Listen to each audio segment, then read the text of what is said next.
கர்த்தருடைய பரிசுத்த நாமத்திற்கு ஸ்தோத்திரம். இன்றைய நாளின் தியானத்திற்கென்று தெரிந்து கொள்ளப்பட்ட வேத வசனம் எரேமியாவின் புலம்பல் 3ஆம் அதிகாரம் 25ஆம் வசனம். புலம்பல் 3:25. தமக்கு காத்திருக்கிறவர்களுக்கும் தம்மை தேடுகிற ஆத்துமாவுக்கும் கர்த்தர் நல்லவர். ஆமென். இன்றைய தியான வசனம் தேவனுடைய நன்மை மற்றும் அவர் மீது நம்பிக்கை வைத்தவர்களுக்கு அவர் வழங்கும் ஆசீர்வாதங்களை வெளிப்படுத்துகிறது. தமக்கு காத்திருக்கிறவர்களுக்கு, அதாவது தேவனிடத்தில் வேண்டுகோள் விடுத்து அதற்கு பதில் வர தாமதமானாலும் அவர் மேல் பரிபூரண நம்பிக்கையோடு பொறுமையாக எதிர்பார்ப்பவர்களை குறிப்பிடுகிறார். அப்படி தமக்காக காத்திருக்கிறவர்களுக்கு கர்த்தர் நன்மை செய்கிறார். கர்த்தருக்கு காத்திருக்கிறவர்களோ புது பலன் அடைந்து கழுகுகளைப் போல செட்டைகளை அடித்து எழும்புவார்கள். அவர்கள் ஓடினாலும் இளைப்படையார்கள், நடந்தாலும் சோர்ந்து போகார்கள் என்று ஏசாயா தீர்க்கதரிசி கூறுவதை ஏசாயா 40:31 வாசிக்கிறோம். தேவனில் நம்பிக்கையுடன் காத்திருக்கிறவர்கள் உறுதியாக இருப்பார்கள். தேவன் அவர்களுக்கு தேவையான புது பலனையும் புத்தி செழிப்பையும் உறுதியையும் அளிக்கிறார். கூடுதல் ஆற்றல், எதிர்பாராத திருப்பங்கள், வறுமையிலிருந்தும் விடுதலையை தேவன் தருவார். கர்த்தருக்கு காத்திரு, அவர் உன் இருதயத்தை ஸ்திரப்படுத்துவார். திடமனதாய் இருந்து கர்த்தருக்கே காத்திரு என்று சங்கீதக்காரனும் நமக்கு அறிவுறுத்துகிறார். தேவனுக்கு காத்திருக்கிறோம் என்றால் அது நமது மன உறுதியையும் ஆவிக்கான ஆற்றலையும் அதிகரிக்கச் செய்யும். தேவன் சரியான நேரத்தில் நம்மை உயர்த்துவார். அவர் செய்கையில் தாமதம் இருந்தாலும் அதுவும் நம்முடைய நன்மைக்காகவே. எனவே ஒவ்வொரு சூழ்நிலையிலும் பயமோ பதட்டமோ அடையாமல் கர்த்தருக்கு காத்திரு என்ற உறுதியான மனப்பான்மையுடன் இருப்போம். அடுத்ததாக, தம்மை தேடுகிற ஆத்துமாவுக்கு கர்த்தர் நல்லவராகவே இருக்கிறார். தேவனை தேடுகிற உணர்வுள்ளவன் உண்டோ என்று பார்க்க கர்த்தர் பரலோகத்தில் இருந்து மனுபுத்திரரை கண்ணோக்கினார் என்று சங்கீதம் 14:2 வாசிக்கிறோம். அன்பே வடிவான தேவன் தம்மை யாரேனும் தேடுகிறார்களோ, யாரேனும் தம்முடைய உதவிக்காக காத்திருக்கிறார்களோ என்று பரலோகத்திலிருந்து நம்மை கவனித்து கொண்டே இருக்கிறார். அப்படி அவரை தேடுகிற ஆத்துமாக்களுக்கு அவர் உடனடியாக ஓடோடி வந்து நன்மை செய்கிறார்.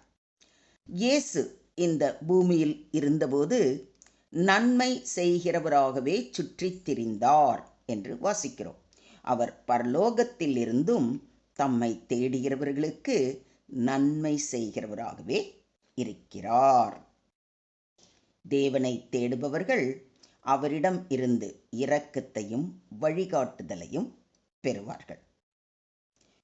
உங்கள் முழு இருதயத்தோடும் என்னை தேடினீர்களானால் என்னை தேடுகையில் கண்டுபிடிப்பீர்கள் என்று எரேமியா தீர்க்கதரிசி மூலம் கர்த்தர் கூறுவதை எரேமியா 29:13 வாசிக்கிறோம்.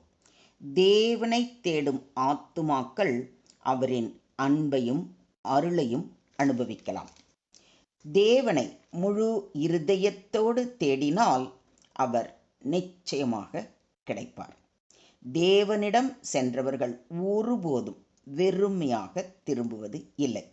நம் தேவைகளை தேவன் அறிந்திருக்கிறார். ஆனால் நாம் அவரை நாடி தேடி அவரிடம் செல்லும் பொழுது அவர் நம்மோடு மிக நெருக்கமாக இருப்பார். இதை விசுவாசிக்கிறீங்களா? சிங்கக்குட்டிகள் தாழ்ச்சியடைந்து பட்டினியாய் இருக்கும். கர்த்தரை தேடுகிறவர்களுக்கோ ஒரு நன்மையும் குறைவுபடாது என்று சங்கீதக்காரன் மிக திட்டவட்டமாக கூறுவதை சங்கீதம் 34:10 வாசிக்கிறோம். தேவனில் நம்பிக்கை வைத்து அவரை தேடுகிறவர்களுக்கு அவர் தேவையான அனைத்தையும் கொடுப்பார். இந்த உலகில் சகலமும் இழந்தாலும் தேவனை உடையவர்கள் எதையும் இழந்தவர்களாக இருக்க மாட்டார்கள். தேவனை நாடுபவர்கள் ஒரு நல்ல வசதியில் இருப்பார்கள். அவர் எப்போதும் அவர்களுக்கு துணை நிற்பார். இதையும் விசுவாசிக்கிறீங்களா? கர்த்தரை நோக்கி அமர்ந்து அவருக்கு காத்திரு.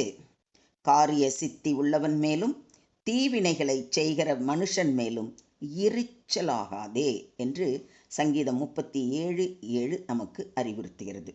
சிலர் அநீதி செய்தும் வெற்றி பெறுகிறதை பார்த்து கவலைப்படவோ எரிச்சல் படவோ வேண்டாம் என்று இங்கு நமக்கு அறிவுறுத்தப்படுகிறது.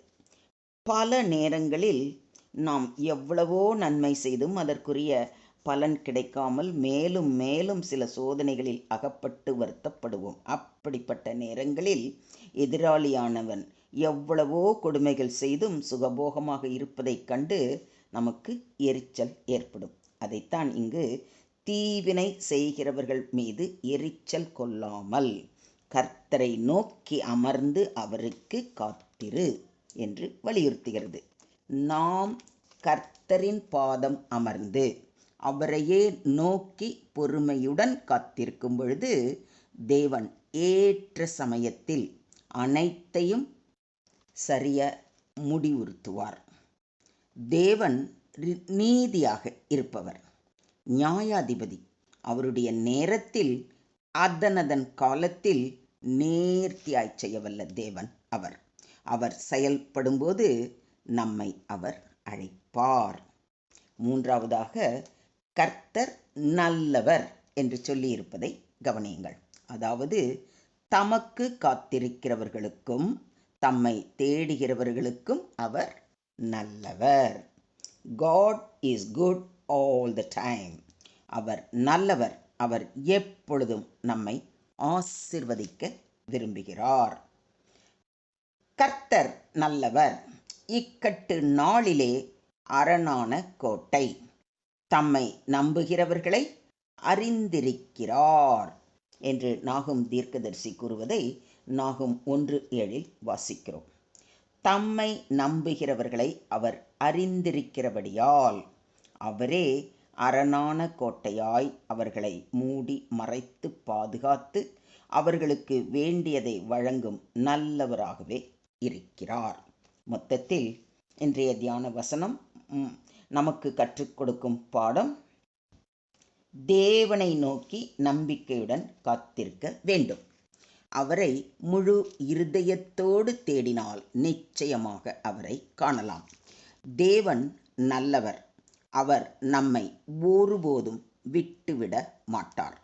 இந்த வசனம் யூதா பாபிலோனிய சிறைவாசத்தில் இருந்தபோது எழுதப்பட்டது. அப்போதும் கூட எரேமியா தீர்க்கதரிசி கர்த்தரின் நன்மையை நினைவுபடுத்துகிறார். இது இன்று நமக்கும் மிகுந்த ஆறுதலான வசனம். எந்த சந்தர்ப்பத்திலும் தேவன் நம்மை விட்டுவிட மாட்டார். ஸோ துன்ப நாளில் அவரை அடைக்கலமாக கொண்டு நம்பிக்கையுடன் பயணிக்க வேண்டும். நாம் எதிர்பார்த்தபடி நடக்கவில்லை என்றாலும் நமக்கு தேவையான உதவியை அவர் சரியான நேரத்தில் கொடுப்பார். இதை விசுவாசிக்கிறீங்களா? அப்போ என்ன பண்ணுங்க? கர்த்தருக்கு காத்திருங்கள். அவரை பிரசன்னமாக தேடுங்கள். அவர் நிச்சயமாக உங்கள் வாழ்க்கையில் நன்மை செய்வார். தேவனுக்கே மகிமை உண்டாவதாக. ஆமேன், ஆமேன், ஆமேன்.